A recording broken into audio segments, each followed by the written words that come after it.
mas malalaki siya. Mas matataba yung ano niya, yan, no? Okay. Ito naman yung legs version ng snow crabs. Napakalambot.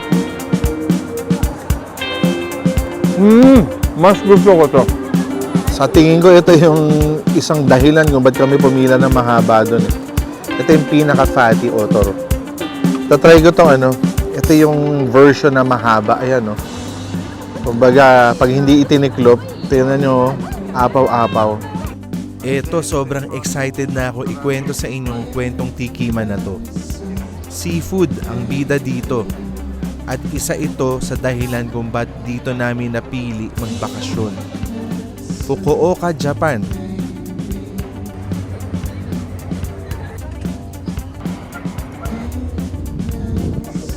Ang target talaga namin ay makarating sa seafood market na ikikwento ko. Tululaway ako nung nakita ko yung research ko sa market na to. Sobrang daming sushi dito. At mura siya. Talagang sasadyain namin to. Kailangan lang sisiguraduhin yung Friday, Saturday or Sunday para maabutan niyo yung kainan dito.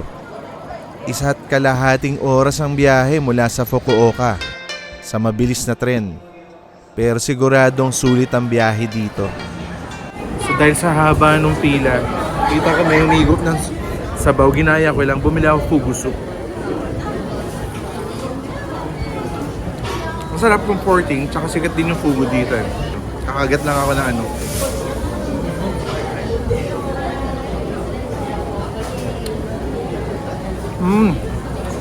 Normal fish. Pero hindi siya malansa.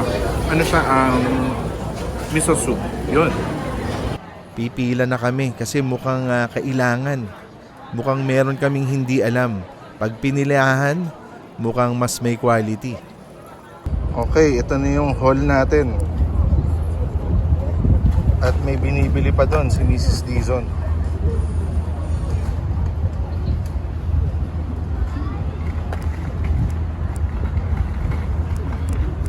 Yun! Kaboom! Picnic style, sa labas lang ang kainan at iba-ibang edad ang mga nandito. Mostly locals. Simulan na natin yung tikiman. Uunahin ko na yung raw shrimp. Ito, bihira talaga ako makakain ito sa atin, sa Pinas. Ang laki nito, solid. Kumain natin. Sinama ko yung ulo, mahilig ako dun eh.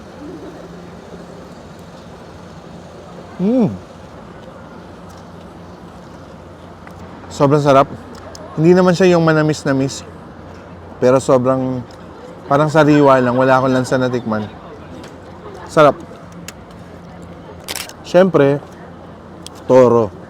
Medyo, yan, kita nyo naman yung taba.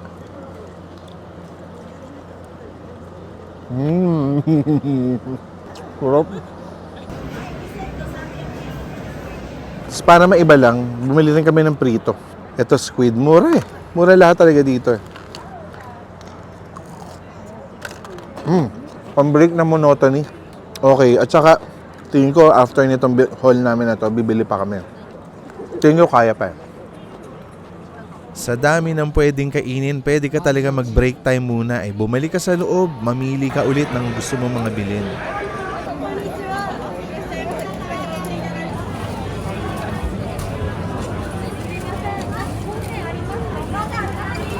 Ito, sa tingin ko tong batch na to, mas angat to dahil mas malalaki yung ano nito eh, fish. At saka sa iba to binili ni Mrs. Dizon. Hindi ko nasilip pero mas magaganda dito. Fatty tuna na may parang chives. Fish ko po. Sobrang fatty nun. Ang sarap nun. Grabe. Hindi na ako naglagay na ano eh. Kanina pa kasi sumisirit yung ilong ko dun sa wasabi. So, na-enjoy ko yan. Ang sarap nun. Grabe. Ito naman, fatty tuna with fatty tuna chicks. Pisngi na merong luya. Ito nilagyan ko ng konting wasabi.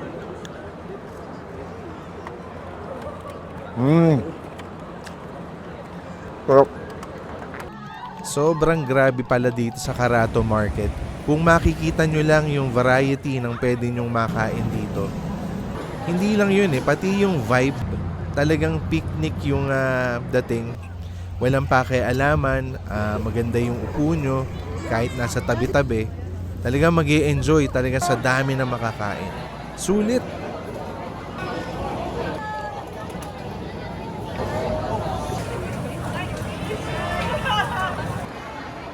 Itong raw baby sardines, dahil nga dun, ito yung pinilahan natin, ang bigat ang bigat sa buhat. Nilagyan ko na ng toyo at saka ng wasabi. Nakakabusog naman to, pero sige, fight.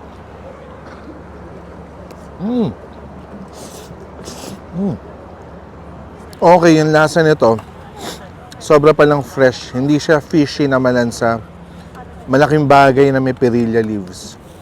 Etong perilla, sa totoo lang, katunog niya pero lasa siyang sarsaparilla. Hindi ko lang alam kung dahil ba doon yun ang pangalan niya. Masarap to. Fresh kainin yan. Ngayon, kapansin-pansin na sobrang daming locals na nandito. Wala akong halos narinig na nagtagalog. Hindi katulad pag nasa Tokyo o Kyoto, sobrang medyo malayo na tong lugar na to. Kaya mura rin ang mga bilihin. Minced fatty tuna, ganun din. Ang laki talaga, sobrang, tingnan naman pag malapit sa mukha ko. Ginusto ko to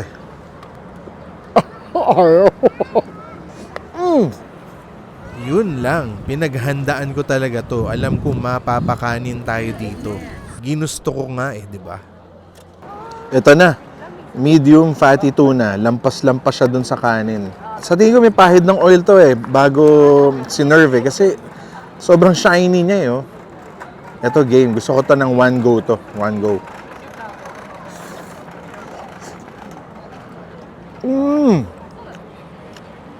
Sobrang sarap. Grabe. Sobrang fatty talaga. Ito na. Sa tingin ko, ito yung isang dahilan kung ba't kami pumila ng mahaba doon Ito yung pinaka-fatty Otoro.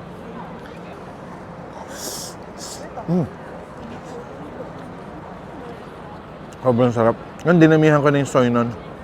At saka yung wasabi. Sobrang sarap. At saka mura yun Parang 500 ata, di ba? Convert mo, 500 yen. Kung nasa Tokyo ka, o sa ibang lugar sa Japan, di mo ata makukuha yung ganun kamura na ganitong kalaking cut. Kaya, solid talaga dito. Sarap. Fresh na fresh. Dito sa Il Unagi, tatry ko tong ito yung version na mahaba. Ayan Kumbaga, pag hindi itiniklop, tingnan nyo, apaw-apaw. Ito, dekagat style to. Para lang kasi ito hindi ko nilalagyan ng toyo to. Masang inihaw na isda. Malig ako dito. Sarap nito. Ayan Ang saya nito. Ito naman yung conger o conger eel. Kailan yung pronunciation. Pero mas matabang klase ng eel. Tapos, may ihaw din. Tingnan ko. Okay din siya. Sarap. Parehong eel masarap. Mahilig talaga ako dito. Solid. Okay. Ito yung tanong. Tinatanong ko ni Mrs. Dizon. Kaya ko pa ba? Kaya pa. Kumbaga parang nasa revolving sushi lang tayo. Ito na, grilled fatty salmon. Malaki rin, Sobrang daming matitikman talaga dito. Sobrang nakakalito. At pag nandito kayo, parang hindi nyo na rin i-consider talaga yung price Dampot na lang ng dampot. Ikura, ganun din. Ang taba, Talagang solid talaga. Yun. Pag kinagat mo, dahil malaki yung extra to feel na feel, bawat kagat, sumasabog talaga. Ang alat niya. Ito, isa sa mga highlights ko to. Unagi. Ang ganda ng pagka-orange niya. Tsaka mataba na naman. Grabe talaga, sarap na to. Parang crab sa akin to. Ito yung, kaya pumili sa Mrs. Dizon kasi sabi niya may snow crabs. Hindi lahat ng stalls meron. So, ito na. Ito na yon. Tikman ko na. Sigurado masarap to. At humahawa sa sa cover yung mamaya ko na susunduin. Humahawa yung ibang laman doon eh. Pero ito, meron na naman ng perilla leaves at saka Japanese mayo.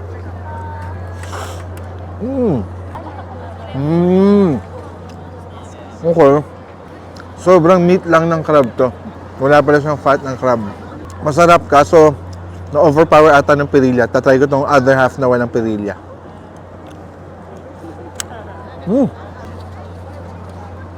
Okay. Sa totoo lang, parang mas gusto ko yung may version kasi na ganito na may crab fat na hindi snow crabs. Para mas tumatatak sa akin yun. Pero for the experience, dahil bihira in snow crabs, okay din to. Okay. Ito naman yung legs version ng snow crabs. Napakalambot. Nilagyan ko naman to ng soy, itong isa na to. Mas gusto ko to. Kasi ito, raw.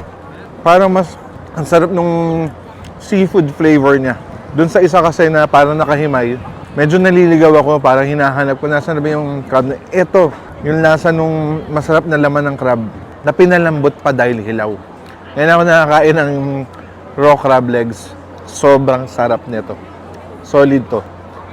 Sobrang nasiyahan kami dito. Grabe yung variety ng kakainin na tumambad sa amin. Yung quality hindi naman super A grade. Pero sa dami nga ng pwede mong kainin, sobrang okay talaga dito. At pati presyo, hindi nabutas yung bulsa ko. Pahabol lang, fugu. Ito yung kumbaga, sikat tong lugar na to dahil dito sa isda na to. May laban pala yun, kumbaga. Ang tagal bago mo makagat. Halos parang nata. Alam niyo, wala siya masyadong strong na fish na lasa, kaya hindi ko may describe kung ano yung totoong lasa niya. Pero pag kinain nyo, nangangailangan talaga siya ng soy sauce.